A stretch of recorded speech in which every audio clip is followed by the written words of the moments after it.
నువ్వు హాయిగానే ఉంటావు. ఏంటి ఇన్ని కప్పులున్నాయి? బాగా టెన్షన్ పడ్డావా? అసలు మా ఇంటికి ఎందుకు ఫోన్ చేసావు? మీ నాన్న అప్పడుగుదామని. అడగాల్సింది. ఇచ్చేవారా? ఇచ్చేవారు గోబ్ మీద. చూడు, మళ్ళీ ఇంకెప్పుడు మా ఇంటికి ఫోన్ చేయొద్దు. సరే, నేనే డైరెక్ట్ గా వస్తా. వస్తావా? చెప్తా.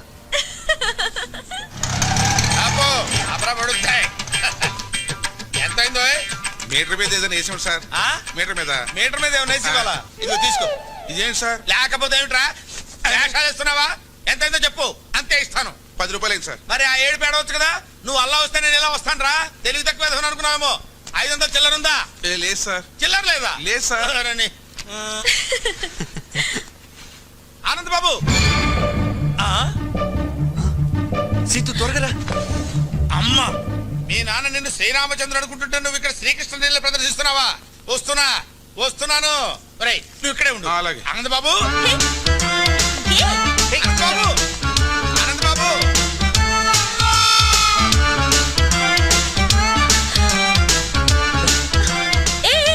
ఏంటిదంతా? ఎవరైనా చెప్తాను పద. ఆయన శాస్త్రి గారని మా నాన్నకి బాగా పరిచయం. మరిద్దరిని ఇలా చూసారంటే కలిసి తిరుగుతున్నాం అనుకుంటాడు. తిరుగుతున్నావు అంటావేంటి? లవ్ చేసుకుంటున్నాం కదా. ఏదో ఒకట్లే, నువ్వురా. అబ్బా, ఆనంద్ బాబు, మెట్లెక్కలేక వస్తున్నాను ఆయన. ఆగబోయా బాబు. ఆనంద్ బాబు, అయ్యో ఆనంద్ బాబు.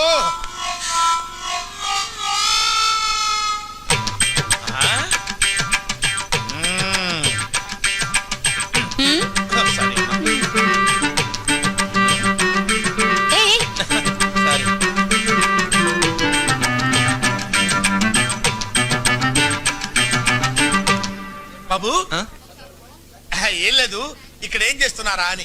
చిలిపి పనులు చేసుకుంటున్నాం. ఓహో, చిలిపల్లి చేసుకోవడానికి ఈ ప్లేస్ దొరికిందా మీకు? మీ ఇంటికి రమ్మంటారా? క్యారీ ఆనంద్ బాబు, ఇది బట్టల కొట్ట, చిలిపల్లి చేసుకునే సెంటరా? వద్దు పెడితే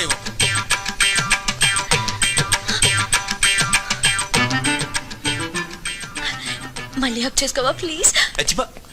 శాస్త్రి గారు. అయ్యో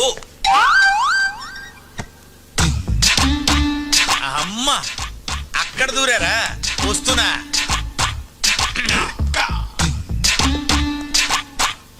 లోపల ఎవరన్నా ఉన్నారా అండి? ఉన్నారు, లోపలికి రండి.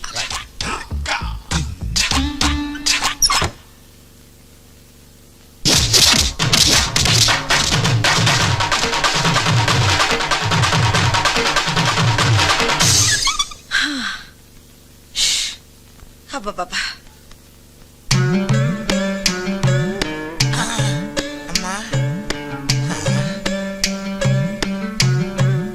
లోపల ఎవరైనా ఉన్నారా అని అడిగితే బతకటమే కాకుండా జేబులో ఉన్న 500 రూపాయలు కూడా కొట్టేసింది ఆయన. ఇప్పుడు ఎలాగా? రక్షించావు తల్లి.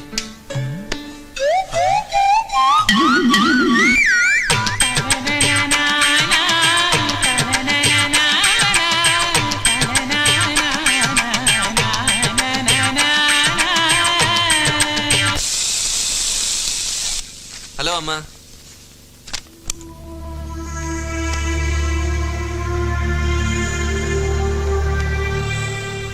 ఏంటమ్మా అలా ఉన్నావు?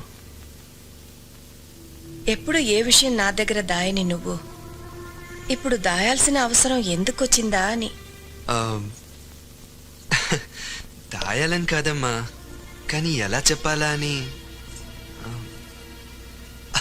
ఆ అమ్మాయి చాలా మంచిదమ్మా, మా కాలేజీలోనే చదువుతుంది. ప్రేమిస్తున్నావా? తనని చూస్తే నువ్వు తప్పకుండా ఇష్టపడతావమ్మా. ఆ అమ్మాయి అలాంటిది. కావాలంటే చూడు, ఇదిగో.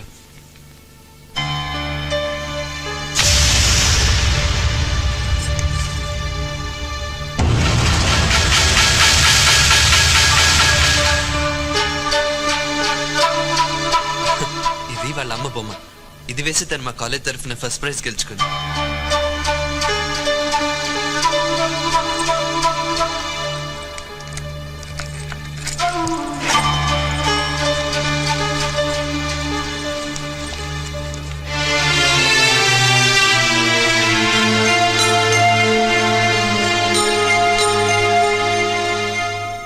సీత,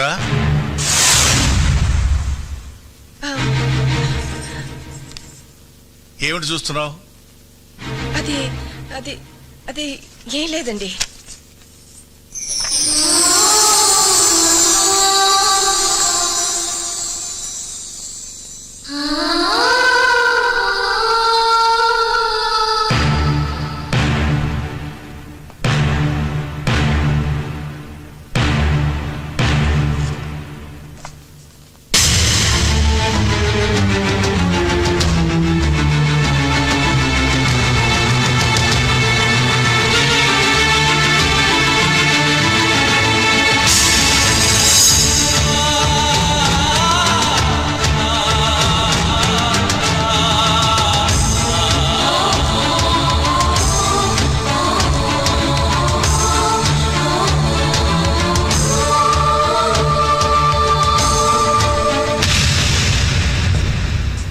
నా జీవితంలో నేను ఒకే ఒకసారి తల వంచాను, అది నీ మెడలో తాళి కట్టడానికి.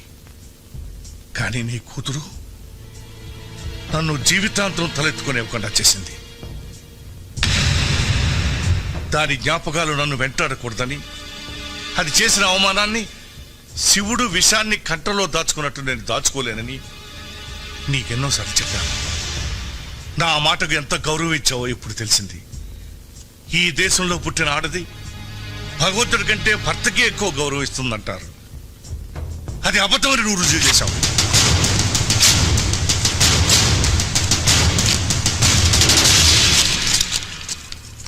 ఎందుకండి చనిపోయిన దాని మీద అంత కోపం?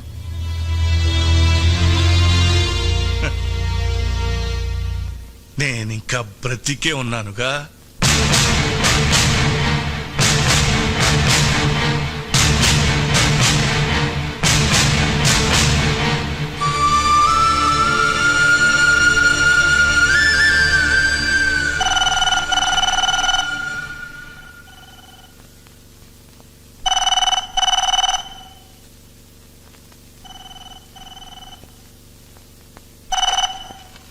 హలో ఆనంద్,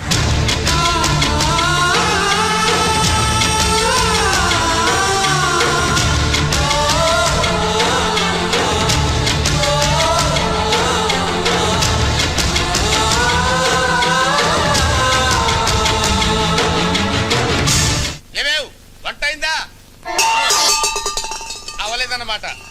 నా మొహర కప్పు కాఫీ పడేస్తావా? ఇవ్వమన్నమాట. సార్. Okay okay. నమస్తే అండి. ఎవరయ్యా నువ్వు? నా పేరు తాడిబాబు అండి. ఆ, ఏం కావాలి? నాకు ఒక అమ్మాయి కావాలండి. ఏమిటి ఏమిటి ఏమిటి నువ్వు మాట్లాడేది? ఎవరితో మాట్లాడుతున్నావు? తెలిసి మాట్లాడుతున్నావా? సార్ ఆ, అందుకు కాదు సార్, ఆ. పెళ్లికి సార్, పెళ్లి చేసుకోవడానికి అమ్మాయి కావాలి సార్. ఆ ఏడుపు ముందు ఆడవచ్చు కదా. ఆ చెయ్యిలా చూపించు. సార్ ఇటు తిప్పు. తిప్పే ఇటు తిప్పు. తిప్పే. ఏది ఏదో వివాహరక నీ పిండాకుడు నీ జన్మకు పెళ్ళి పో. భలేవారండి. ఆ. నా చేతిలో 5 స్టార్ హోటల్స్, ఆ. పేపర్ మిల్లులు, షుగర్ ఫ్యాక్టరీలు ఉన్నప్పుడు ఇంకా రేఖలు ఎందుకండి? అలాగా ఆ. మరి చెప్పవే, ఏమిటా నిలబడే ఉన్నావు? కూర్చో. Thanks, కూర్చో. thanks. సింహాసనం మీద కూర్చో. ఇంత ముందు పెళ్లి చూపులు ఏమన్నా జరిగాయా? సూపులు చాలా జరిగాయండి, కానీ పెళ్లిళ్ళు మాత్రం 3 సార్. పెళ్లిళ్ళు 3 అయ్యాయి. అవునండి. వాళ్ళు ఏమైపోయారు? పోయారు సార్. అంటే లేచిపోయారా పారిపోయారా? కాదు సార్, చచ్చిపోయారు. 3 చచ్చిపోయారా? ఎందువల్ల? మొదటి భార్య బల్లి పడిన పాయసం తిని చచ్చిపోయింది సార్. 2 బల్లి పడిన పాయసమే తిని చచ్చిపోయింది సార్. 3 తల పగిలి చచ్చిపోయింది సార్. అవును, ఆవిడ బల్లి పడిన పాయసం తిని ఎందుకు చావలేదు? దానికి పాయసం తింటం ఇష్టం లేదు సార్. ఓహో అలాగా. అయితే ఇప్పుడు నీకు బల్లి పడిన పాయసం తిని చచ్చిపోయేటువంటి పెళ్ళాం కావాలా, తల పగిలి చచ్చిపోయేటువంటి పెళ్ళాం కావాలా? ఎలాంటిదైనా పర్వాలేదు, 7 రోజుల్లో పెళ్లి జరగాలి. 7 రోజుల్లో పెళ్లి ఎలా అవుతుందయ్యా? ఇదేమన్నా సంతలో గేదెను కొనుక్కు రావడం అనుకున్నావా ఏంటి? 7 రోజులు ఎందుకయ్యా? ఇవాళ ఏ వారం? ఆదివారం. సోమవారానికి వివాహం జరుగుతుంది పో. చూడు, 7 రోజుల్లో పెళ్లి జరగలేదనుకో, ఆ, కత్తి ఒకటే ఆయన, ఆ. పోట్లు మాత్రం 7 పడతాయి. ఎందుకు? 7 నా లక్కీ నంబర్. అబ్బా ఎందుకంటే అంత దూరం ఆలోచిస్తారు? అనవసరంగాను ఆవేశపడిపోతున్నారు. అమ్మాయి సంగతి నేను చూసుకుంటాను, మీరు వెళ్ళిపోండి. అమ్మాయి సంగతి అంటే వివాహ సంగతి నేను చూసుకుంటాను, తమరు దయచేయండి. 7 పోట్లు అంతే. గుర్తుంచుకో. నీళ్ళు పగగా ఏమేవ్ కాఫీ పెడతావా? జ్యూస్ తీసుకొస్తానండి. ఓహో, ఈ స్మెల్ వచ్చేసిందే నీ లోపలికి.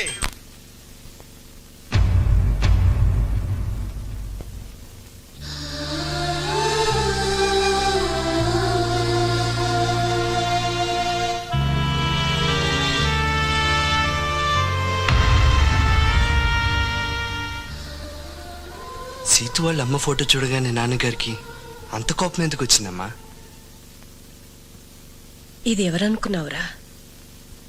ఈ ఇంటి దీపం, మా వరాల తల్లి. ఆయన్ని బాధ పెట్టి నాకు కడుపు కొత్త మిగిల్చి వెళ్ళిపోయింది. అసలు ఏం జరిగిందమ్మా? సీతు వాళ్ళ నాన్న ప్రసాద్ ఒకప్పుడు మన దగ్గర పనిచేసే గుమస్తా కొడుకు.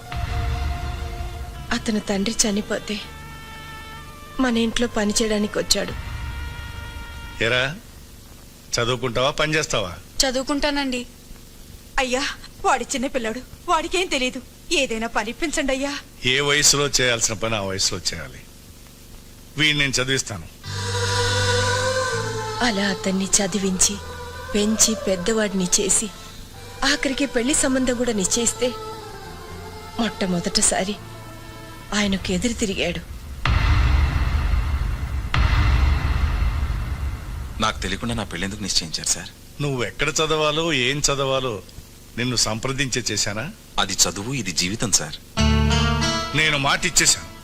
మీ మాట కోసం ఇష్టం లేని అమ్మాయిని పెళ్లి చేసుకుని జీవితాంతం బాధపడమంటారా? అసలు అమ్మాయిని చూడకుండా ఇష్టం లేదని ఎలా చెప్తున్నావు?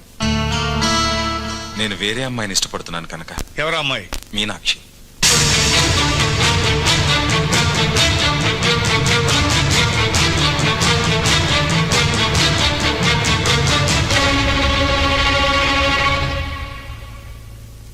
ఆ మాటలకు మీ నాన్నగారికి కోపం వచ్చింది. నమ్మక ద్రోహాన్ని క్షమించలేనని మీనాక్షిని ఒప్పించి వేరే పెళ్లి నిశ్చయించారు. కానీ పెళ్లి పందిట్లో నుంచి అది మమ్మల్ని మోసం చేసి వెళ్ళిపోయింది. ఏది పీడకలిని మేం మర్చిపోయామో దాన్ని మళ్ళీ నువ్వు గుర్తు చేస్తావు అనుకోలేదు. ఆ ప్రసాద్ నీడ కూడా ఈ ఇంటి మీద పడడం మీ నాన్నగారు భరించలేరు.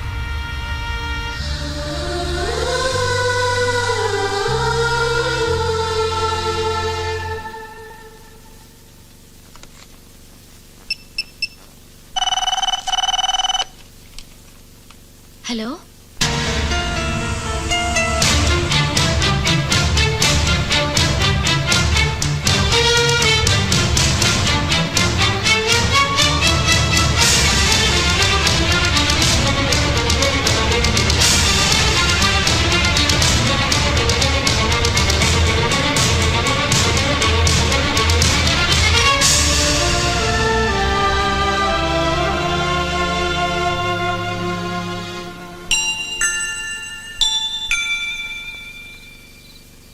అమ్మమ్మ తాతయ్య ఉన్నారని నాకెందుకు చెప్పలేదు డాడీ? మనల్ని మర్చిపోయిన వాళ్ళ గురించి మనమెందుకమ్మా గుర్తు చేసుకోవడం? ఉండి లేనట్టుండే బంధువుల వల్ల జీవితాంతం బాధపడాల్సి వస్తుంది. ఆ బాధని మీ అమ్మ నేను అనుభవించాం.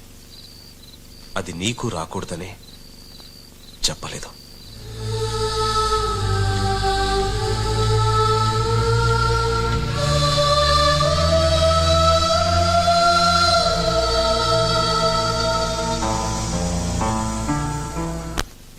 మీ నాన్నతో చెప్పే వచ్చావా? మీరు ఇష్టపడితే మిమ్మల్ని తీసుకెళ్ళడానికి వచ్చాను. ఈ ఆలోచన నీదా మీ నాన్నదా? నాదే.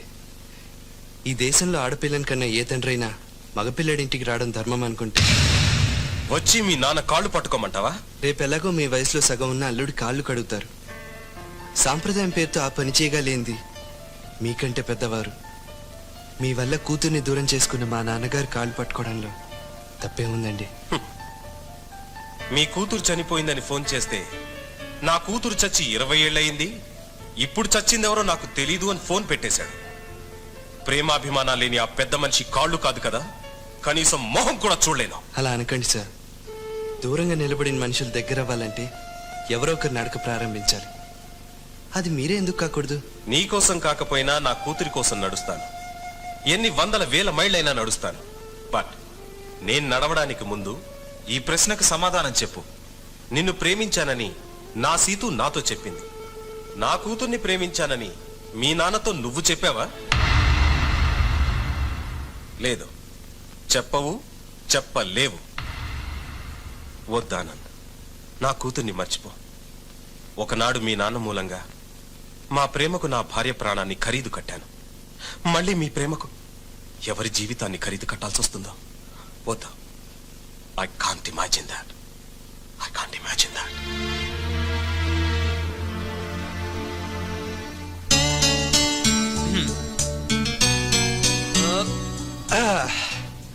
So 50% happy.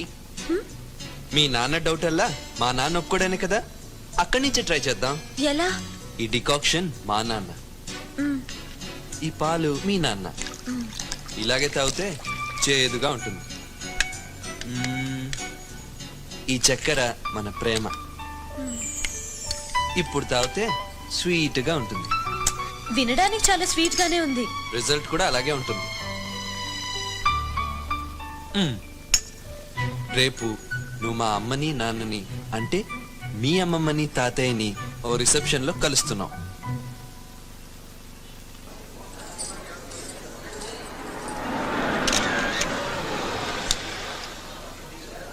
సితు, నాన్నొచ్చారు.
సార్, ఇందాక గులాబీ ఇవ్వటం మర్చిపోయాను. అయ్యో,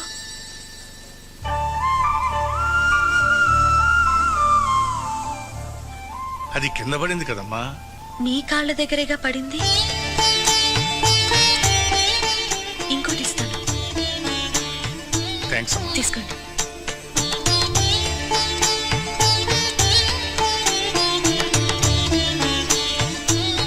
కొంచెం ఎక్కువైనట్టుందే. ఆయన ఆవలిస్తే పేగులు ఎక్కటమే కాదు, కిడ్నీ లివర్ సైజులు కూడా కనిపెట్టగలరు. జాగ్రత్త. నేను ఇక్కడికి వచ్చింది తాతయ్య మనసులోకి వెళ్ళటానికి. ఆయన మనసును గెలుచుకుంటాను చూడు. Good good, carry on.